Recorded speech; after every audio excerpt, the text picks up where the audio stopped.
Hey folks, this is HisDad, and I'm hanging out at our new speakeasy bar that we built up in our garage space. And it's a pretty cool place. I like to hang out here. Today I want to talk to you guys about something. Caribou Crossing.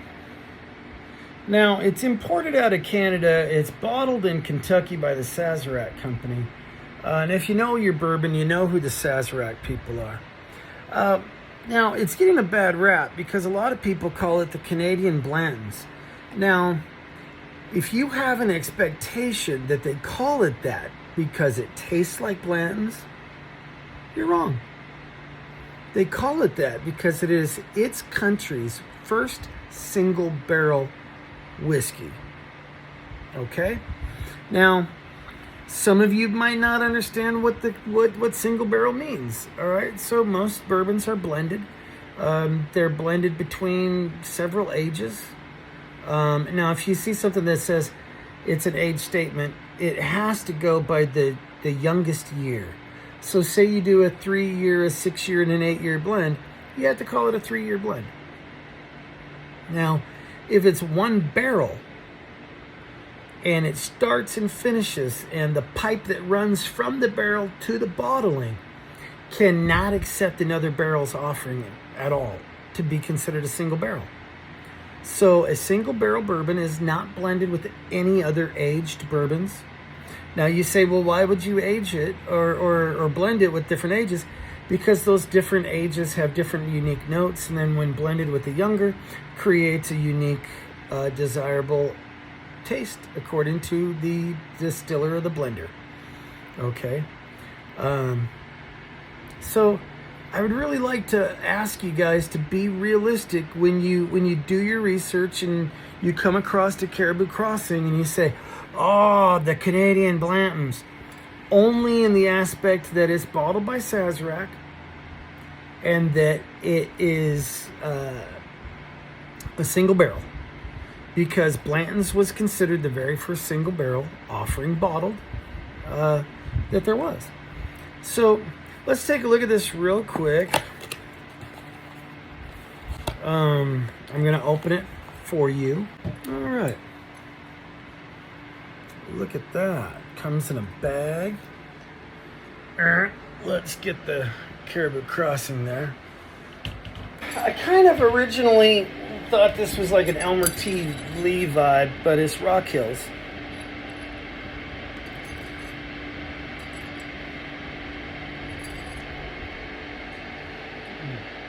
And it's got the, let's call it the Blanton's top type. This part right here, that's what Blanton's looks like. And since it's made in Sazerac, it's even got the same tags. Okay. Now, this is a store pick from Express Liquor and Wine out of Yakima, Washington, off of Fair Avenue. I got both my bottles. I have another bottle right up there. From them. Shout out to them. Great people. This sold to me after tax, Washington State Liquor, about $90. So, all right. Well, let's find out. What does it taste like? It's not going to taste anything like Bland's. So, if that's the expectation, let's just curb that right away. Oh, look at that.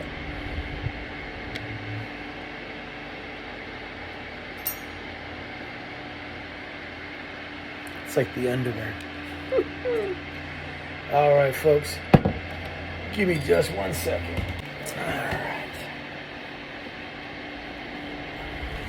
Okay, folks. We're back, and we've got a Bahrain shot glass from my sister-in-law, Jasmine.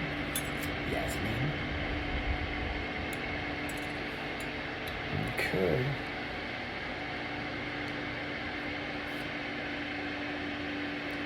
Look at that big old hunker. Isn't that beautiful? It smells like whiskey.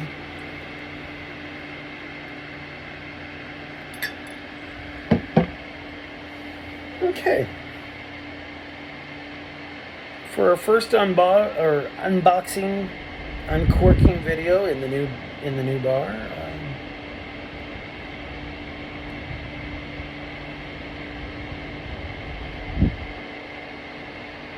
Smells bright, fruity.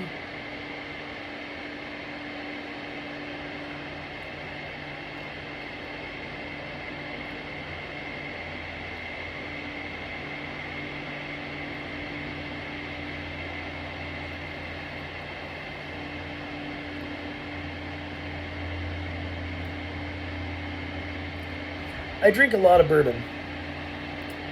My brain was set up to expect a bourbon. It's not a bourbon, this is a whiskey.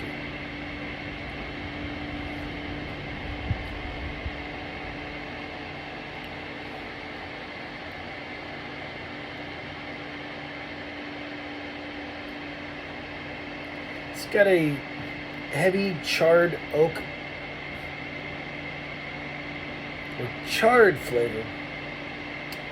But my brain is telling me it's probably not oak.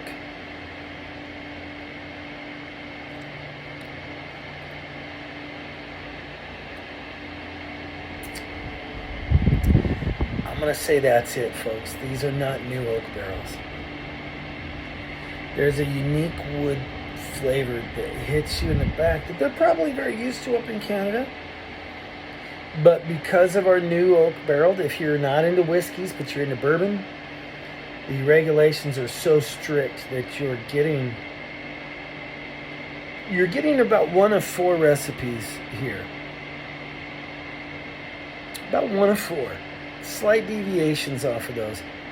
Up in Canada, it's a wild, wild west.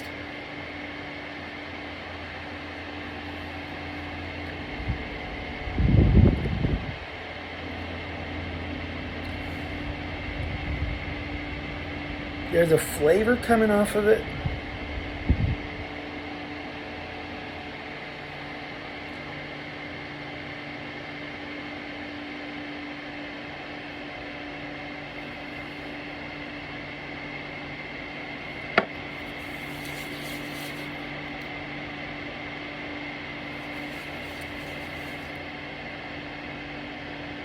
There's an ethanol that burns off.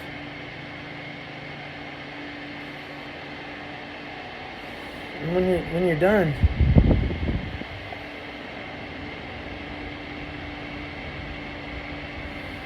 now TJ from Bruzel's, he got one right after I did, but I didn't open mine right away because I kind of wanted to have my second bottle, and this is my second one. He called it a rubber hose. If you let it open longer, it in the first punch, you kind of get some kind of a weird packaging flavoring smell. But once you do this, you change your body's chemistry smell, allowing it to smell the things that are different. A little bit more realistic than, say, if your brain was just trying to hunt through smells that it already knew.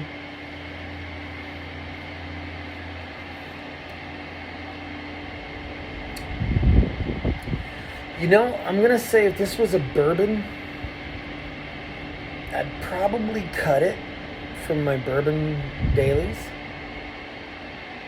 And I'd say it's not something I kind of want to drink on a daily for a bourbon. But take the bourbon out. Make it a Canadian whiskey.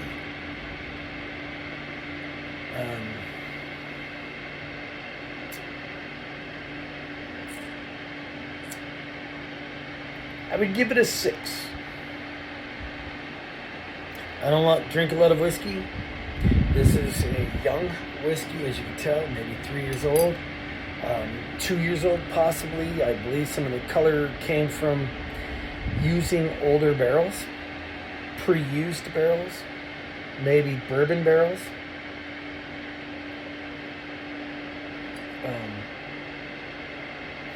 Would I recommend purchasing this for a friend? I already did. Now that friend likes McNaughton's. You know, and I haven't had a Crown Royal in such a long time to try and compare this to. So we might just have to do that. Might have to just do a blind tasting. Which, by the way, once you taste this, you'll always know when you're hitting it again. It's that unique. So, anyway, folks, this is HisDad saying, what did $90 get me? A few questions, not a lot of answers. Try not to ever fool yourself into believing that you're getting a cheap version of Blanton's by buying this. It was never implied by the Canadian Blantons that just means for a single barrel. The recipes are no, knock it off, not even the same. But anyway, I love you folks, and hopefully I buy it and try it so that you don't have to. Remember that. This is HisDad. It's a crazy adventure, folks. The Canada's first single barrel offering, bottled by Sazerac. 6 out of 10. Okay? I love you. Have a great day. Bye-bye.